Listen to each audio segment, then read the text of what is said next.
The protocol that has been set by the MC to read the life and times of the late Nyaci, Yosam Odur, Ebii, 1924 to 2025. The late Nyaci, Yosam Odur, Ebii, was born on 26 September 1924 in Awila, Akohoro, in a Park district. His biological parents were late Israel Ebii and Dorothea Atino. Yosam Odur, Ebii hailed from a Teku clan, designated and known by the clan chant, Awon Oporowie, Awon Mwana Mwana, Awon Omonpel. Israel Ebii and Dorothea Atino Ebii begot 13 children. Many of them are now deceased, but there are 3 surviving children who have been introduced here. Yosam Odur, Ebii,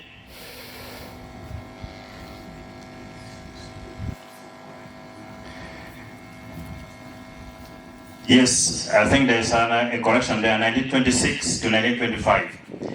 Yosam Odur, Ebii is survived by 75 grandchildren whose names are indicated in the order of service and the family bio profile. I think that was the order of service used at All Saints Cathedral, Nakasero.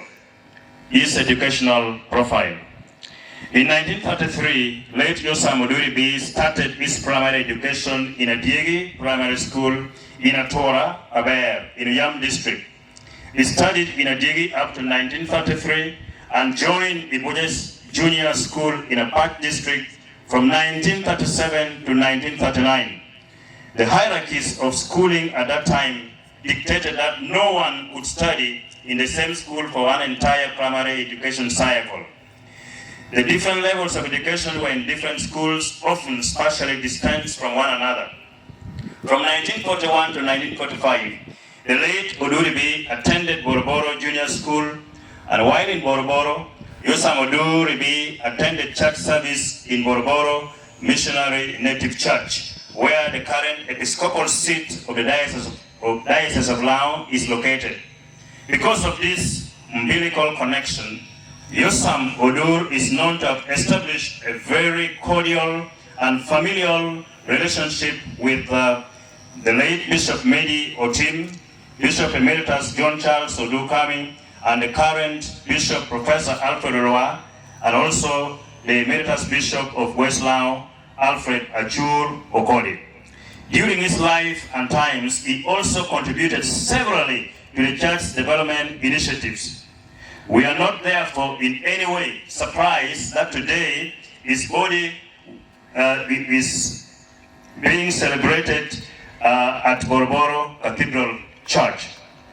I must note, without forgetting, that the period between 1941 to 1945, while in Boroboro Junior School, the entire world was entangled in one of the most wasteful and debilitating wars in modern history, the First World War. Young as he was, Yosam Odur exhibited a rare acumen of literacy in current affairs, international diplomacy, and the global crisis of the moment. He would listen to world news and follow the events of the Great War through the different media such as the Uganda Argus, Radio Uganda, and other colonial news channels of that time. During his lifetime, one of the tales he loved to tell was the story of World War I. He could speak about how Germany attacked Poland in a disastrous event that sparked the war. He could talk about the great powers involved in the war carefully, noting that imperial geopolitical interests linked to colonialism and the unstable balance of power between capitalist mercantile Westernism led by the United States of America and the Eastern hegemony of Eastern socialism led by the Soviet Union. Yosam Odur, Ebii could talk about Adolf Hitler of Germany, Mussolini of Italy, General Franco of Spain. All of these were instrumental protagonists of the Great War. It is not an overstatement, therefore, to assert that today we are celebrating knowledge. But also, sadly, we must note that we are saying farewell to a great library and encyclopedia of history. Yosam Odur joined Kabalega Junior School in 1946. His stay in Masinde gave him opportunity to study the historical and cultural landscapes of the Banyoro. It was in this period that he understood the deep cultural and historical connections between the Lao and the Banyoro. Particularly the mercenary wars that the Lao fought in Bunyoro to resist Uganda's cultural and political imperialism. He also studied and understood the history of agricultural relations between the two ethnic nations, the Lao and the Banyoro. It is remembered in the Lao folklore that the sweet potato vine, locally known as Peri Meja, came from Bunyoro, and this is history that was very well confirmed by the late Yosam Odur. My Lord Bishop, in 1947, Yosam Odur joined Arapai Agricultural College in Soroti, where he qualified as agricultural extension officer. This feat was later to define and shape his love for agriculture and environmental science. It is needless to emphasize that the late Odur was an environmental historian who worked tirelessly to promote environmental justice throughout Lao. He was a lover of the green environment and the organic farming ideology. My Lord the Bishop, ladies and gentlemen, after completing this level of education, the late Yosam Odur wanted to join priesthood in the Roman Catholic dispensation. He, however, was forced to abandon this ambition due to pressure from his family members who argued that being the only male child, his priesthood project would define the birth heritage of Israeli-based lineage. Employment profile. The late Yosam Odur started his civil service career in the Ministry of Agriculture that spanned from 1952 to 1979, when he finally retired from the civil service.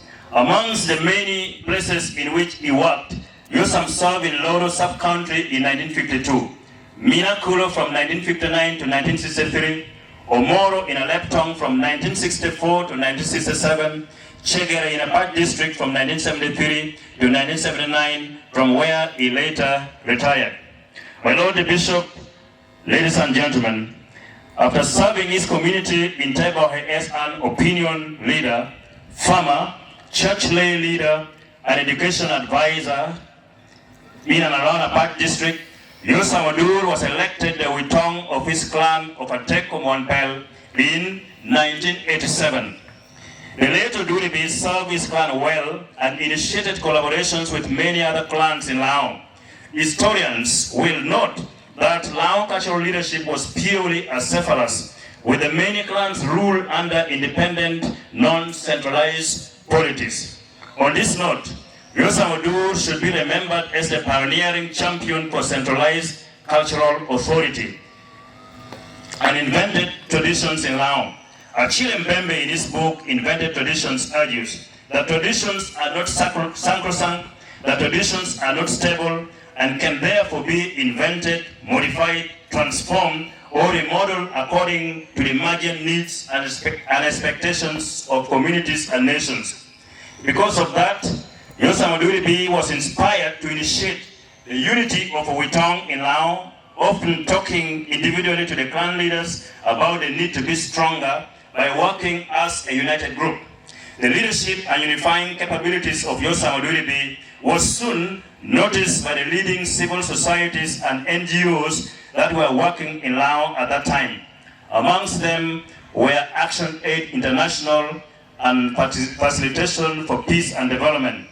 Through the support of Action Aid, Yosam Odur started an aggressive campaign for unity of clans, and it is on record that he traveled widely on a bicycle throughout the Lao sub-region. These efforts, my Lord Bishop, paid off when in 1997, Odur was elected chairman of all clan leaders in Lao. At that time, Action Aid Uganda was working on the three main development domains of girl child education, agriculture, and gender parity. Yosam Odur, with his fellow clan leaders, became active campaigners of this social movement.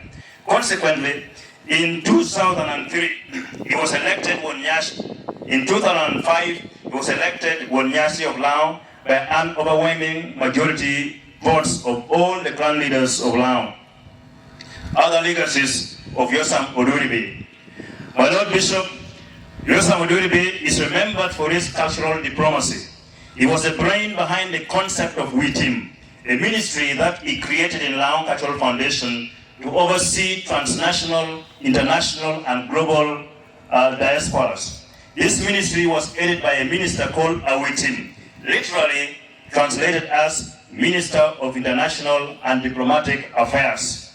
In his efforts to unite the Lao people spread throughout the country, the late Yosam Odur promoted the development of Lao community in Kampala. With support from people like the late Washa Oduol, late Yafes Ukulipak, late Cecilia Atimogwal, late Latigolal, Lao community became a powerful organization that united all the Lao living in Kampala, Entebbe, and Jinja in both good and bad times. At the time of his death, Lao community associations has spread throughout Uganda, including Acholi, Bugisu, Busoga, West Nile, and other regions. The late Yosam Odur had excellent relations with traditional rulers and kings of Uganda, and we are not surprised to see that Ambassador George Atim has been connecting very well in that venture. Ambassador, you could stand for a salutation again. The late Yosam Odur is well known for his efforts towards the pacification of northern Uganda. During the period of insurgencies such as the Alice Lakwena Wars, LRA Wars, and cattle raids that ravaged Lao, Yosam remained a consistent voice of peace, disarmament, and civil order.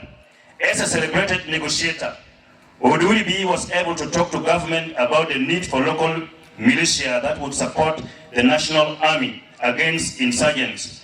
Through his negotiating skills, with the support of people like Felix Okotogong, Obua Otoa, Franco Ojur, late Tony Otoa, and others, government was able to agree to the need to give firearms to Amuha militia to help check rebel incursions into Lao. He is celebrated to have fired the first commissioning shot in the air to promulgate the recognition and operations of Amuha militia. Yosam Odur will be remembered as one of the greatest champions of education. He advocated for girl child and vocational education throughout Lao sub-region. As testament to this glowing achievement, he died leaving a girls' school called Aya Victoria Memorial Girls' School in memory of his late wife, Victoria Odur. He also established Okwele Vocational School, where local children in Lao are trained for hands-on work career. We also appeal to government and civil societies and all aid agencies to come and promote these legacies of education. Yosam Odur is a trademark name for the establishment of Lira University. He unequivocally advocated for the autonomy of Lira University, and for some time, Lira was a constituent college of Gulu University. Yosam Odur led the campaign to ensure that the former Balastock farm was given for the establishment of Lira University, and his struggles paid off. We can report to this August gathering that it was the wish of Yosam Odur that higher education should flourish in Lao. It was Yosam Odur that created the cultural rubric of enthronement of clan leaders. In his enthronement rubric, Yosam Odur encouraged an enthronement that was non-partisan and interdenominational. He integrated in the cultural order of enthronement and installation traditional ritual and observations such as Lamowaro, anointing oil, incantation, and worship. In the traditional rubric of enthronement, Yosam Odur included gender parity and authority of chiefs and eminent elders called Itogo in the legal and paralegal proclamations that makes one a clan leader. My Lord Bishop, it was through the guidance of Yosam Odur that the first book entitled Lao Traditional Marriage Protocol was published, authored by myself, Laurie Ochen, Benicio Kwangogo, Julius Peter Odwe, and Tom Anang Odur, with Yosam Odur Ebii as chief editor. He persistently advocated for a return to authentic traditional marriage procedure, a practice that has been badly adulterated by cultural modernity. Yosam was had a very good working relations with Land and Equity Movement of Uganda, LEMO, and he authored a land management manual that was written and published in 1999. Yosam Odur's book contributed immensely to mediation and reconciliation of land-related conflicts in Laos. Yosam Odur Ebii did not live long enough to witness the opening of John Akibwa Olympic Memorial Stadium that he worked tirelessly to advocate for. As I conclude, my Lord Bishop, the late Yosam Odur Ebii left a legacy of long life.